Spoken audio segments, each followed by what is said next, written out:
আজিৰ এই ভিডিঅ'টোত আলোচনা কৰিবলৈ লৈছোঁ ক্লাছ 5ৰ all things bright and beautiful কবিতাটিৰ এক্টিভিটিজসমূহ। ইয়াতে 1 নম্বৰতে দিয়া হৈছে find out in the poem the words you don't understand, look up their meanings in the ডিকশ্যনেৰী।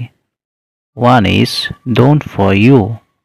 ইয়াতে কৈছে যে তোমালোকে কবিতাটোত থকা যিবোৰ শব্দ বুজি পোৱা নাই সেই শব্দসমূহ বিচাৰি উলিয়াব কৈছে আৰু বুজি নোপোৱা শব্দবোৰৰ অৰ্থ ডিকশ্যনেৰীত চাবলৈ কৈছে। ইয়াতে প্ৰথমতে দিয়া আছে গ্ৰেট। ইয়াতে তোমালোকে দেখিছা ইয়াতে মিনিংটো দিয়াই আছে। তাৰপিছত সেইদৰে তোমালোকে টান শব্দ এটা ল'ব পাৰা।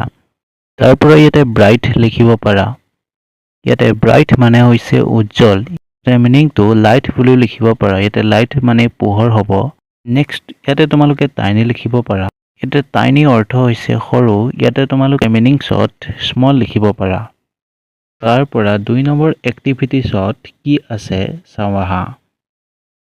ইয়াতে 2 নম্বৰতে দিয়া আছে fill in the blanks with the correct word from the poem.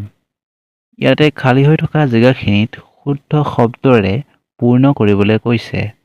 গতিকে প্ৰথমতে আছে all things days and beautiful. ইয়াতে তোমালোকে দেখিছে শুদ্ধ উত্তৰটো কি হ'ব। ইয়াতে শুদ্ধ উত্তৰটো হ'ব ব্ৰাইট। তাৰ পৰা বিটোত আছে তোমালোকৰ ইজ লিটল ফ্লাৱাৰ ডেছ। ইয়াতে খালী ঠাইখিনিত কি হ'ব পাৰে? ইয়াতে খালী ঠাইখিনিত অপেন্স হ'ব। Is little flower that opens. ইয়াতে নেক্সটটো আছে God made their tiny dash. ইয়াতে কি হ'ব পাৰে? ইয়াতে God made their tiny wings হ'ব। তাৰ পৰা এক্টিভিটি 3ত কি আছে চাওঁ আহাচোন। ইয়াতে এক্টিভিটি 3ত দিয়া আছে let's see how much you have understood the poem. তোমালোকে কবিতাটো পঢ়ি কিমানখিনি বুজি পালা ইয়াতে চাওঁ আহাচোন বুলি কোৱা হৈছে। ইয়াতে প্ৰথম কুৱেশ্যনটো হৈছে write the name of 2 small creatures. ইয়াতে 2টা জীৱৰ নাম লিখিবলৈ কোৱা হৈছে। গতিকে তোমালোকে এনেধৰণে লিখিবা the name of 2 small creatures is ant and B.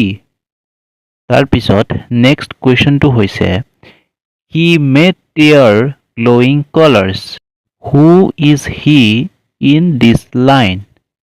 ইয়াতে সিহঁতৰ উজ্জ্বল ৰংবোৰ সৃষ্টি কৰা সি বুলি কাক কোৱা হৈছে। ইয়াতে তোমালোকে কুৱেশ্যন এনচাৰটো এনেধৰণে লিখিবা he is called to the lord God.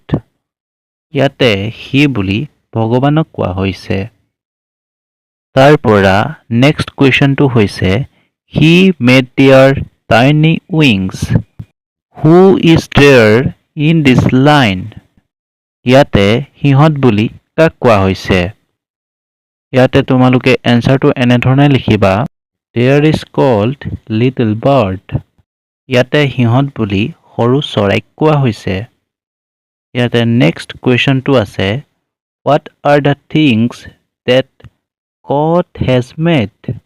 ইয়াতে ভগৱানে কি বস্তু সৃষ্টি কৰিছে।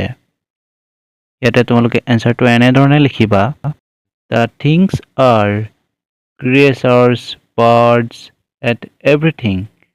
ইয়াতে ভগৱানে জীৱ জন্তুৰ পৰা আদি কৰি চৰাই চিৰিকটি আৰু বিভিন্ন ধৰণৰ বস্তু সৃষ্টি কৰিছে। ইয়াতে কবিতাটোত কোৱাও হৈছে all things bright and beautiful, all creatures great and small, all things wise and wonderful, the lord God made them all.